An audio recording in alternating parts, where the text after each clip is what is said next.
Amados e queridos irmãos, voltando ainda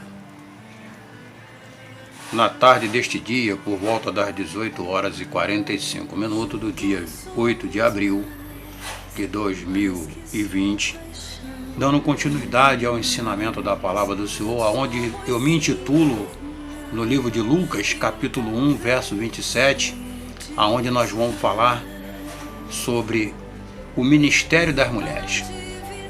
Amém? Porque quando eu falo sobre o ministério das mulheres, eu entendo que esse ministério das mulheres com o Senhor Jesus na Bíblia começou quando Maria, sendo uma virgem, estava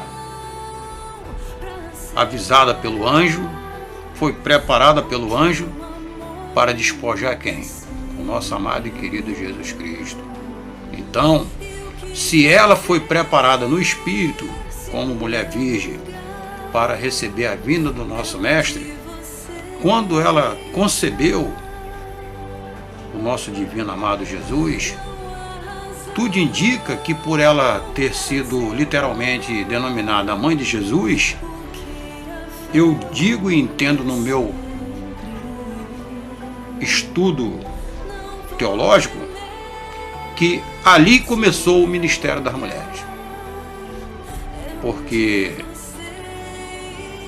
não foi quando Jesus saiu do túmulo, e muitos dizem que foi quando Maria Madalena e a outra que estava com ela, Maria, e viram Jesus ser ressuscitado quando saiu da ressurreição, Mas não foi ali não.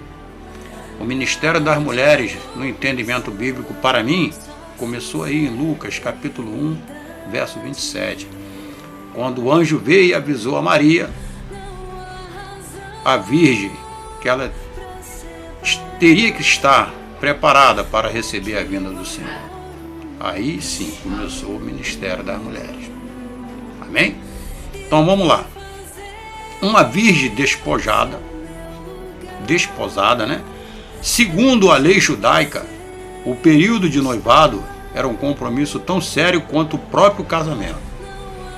Quanto o próprio casamento. Veja, por exemplo, sobre Mateus capítulo 1, verso 19, José, sendo um homem justo e não querendo infamar, pretendia deixá-la, mas a escondido, Embora José e Maria ainda fossem casados, casados, o período de noivado era tão sagrado que os dois eram considerados cônjuges.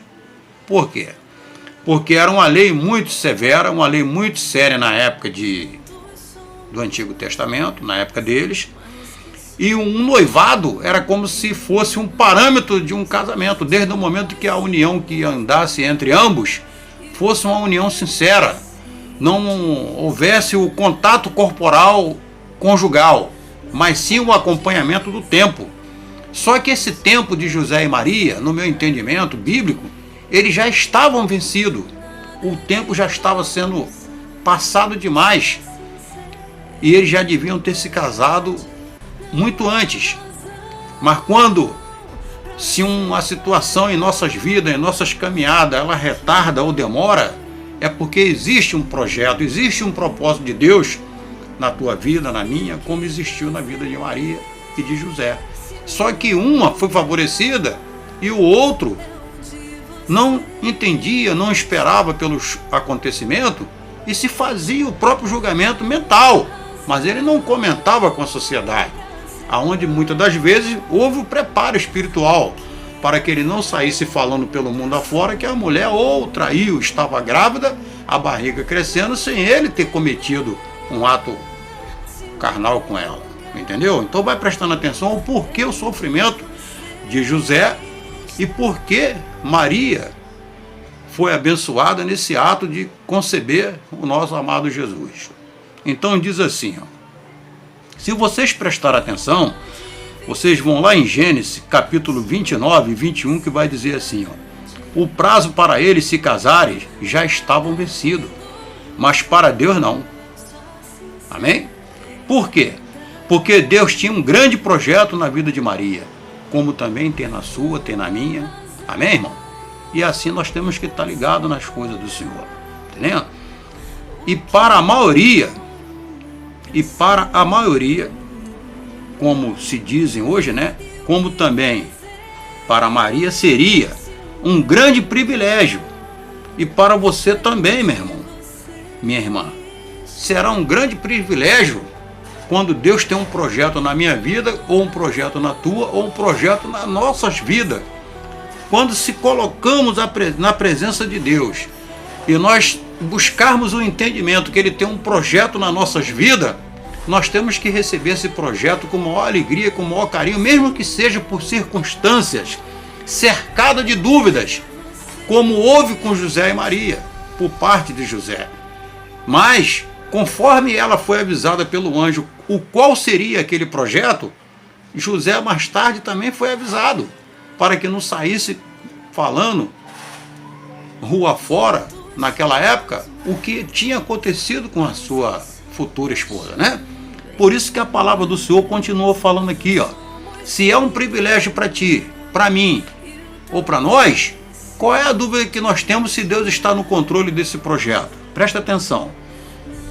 Como também, se você observar lá em Deuteronômio, capítulo 22, do verso 23 ao 29, vai falar assim, dando um exemplo, por que o casamento de Maria e José demoraram.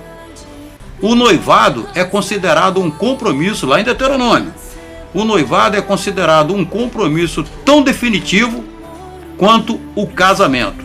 O estrupo de uma jovem noiva exigia a morte do estrupador, a tal ponto que o estrupo de uma virgem não comprometida brigava o estrupador a casar-se com ela.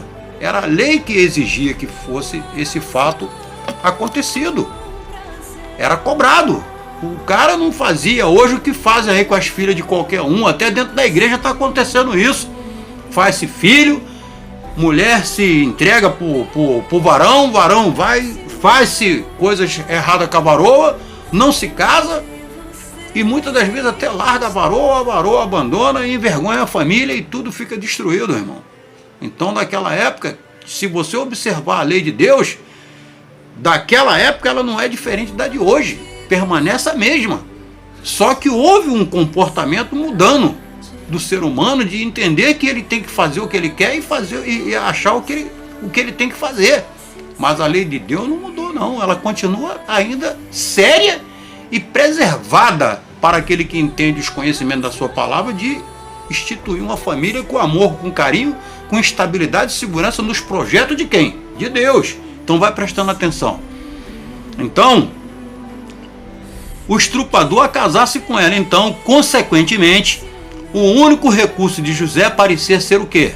Dar a Maria, no caso do pensamento negativo dele, numa carta de divórcio, deixá-la secretamente um certificado que dizia realmente, esta mulher, entre aspas, né, não é minha esposa, eu não sou também o seu marido. Era o pensamento de José na hora que ele queria fugir às escondidas para não trazer transtorno para Maria. Por quê? Porque se ele saísse falando que Maria estava grávida, pela lei judaica ela seria apedrejada. E aí? Se o anjo preparou ela e que evitasse que José preparasse essa carta, como também falasse o que estava acontecendo da esposa estar grávida ou a noiva grávida sem ter sido da parte dele, ele ia trazer uma tragédia para a família de Maria, até para ela mesma e até de repente para ele. Mas Deus, quando viu o pensamento dele enfraquecer, o que fez? Levou o anjo até ele para revelar a verdade. Então vai prestando atenção aí, entendendo? Mas aí entra a parte do anjo Gabriel, como no verso 26, né, de Lucas capítulo 1, verso 27, que é o tema que eu estou falando, tá? O ministério das mulheres, onde ele veio determinado por Deus a uma virgem desposada. Mas quando Deus tem um projeto na sua vida, como teve na vida de Maria, você pode ser até apedrejada, mas se você confiar em Deus, no qual te escolheu e preparou um grande projeto, como também um grande privilégio que foi de te dar também o dom de gerar filhos para se cumprir em Deus, como também em você, o planejamento familiar na tua vida, na sua casa, na sua família, para o quê? Para a glória de Deus. Então Deus, quando preparou Maria e preparou você também para ter o dom de gerar filho, gerar filhos, através de um casamento correto, perfeito com teu marido, esse dom que Deus te deu, Ele não só deu a Maria, Ele deu a você também, varoa. Ele deu a todas as mulheres esse dom de gerar filhos e filhas para poder formar o que Ele planejou no projeto dele, a família. E através dessa família é que nós estamos hoje aqui falando das suas palavras, entendendo? Porque Deus, quando fez na Maria o que Ele fez nela de trazer o nosso amado Jesus, Ele também deu para todas as mulheres do mundo o dom de gerar filhos para que nós possamos também ter esse privilégio. Não só foi privilégio para Maria, o privilégio da Maria, entre aspas, foi um privilégio divino, porque concebeu o nosso mestre, né? Mas Ele também não deixou de lado as outras mulheres, né?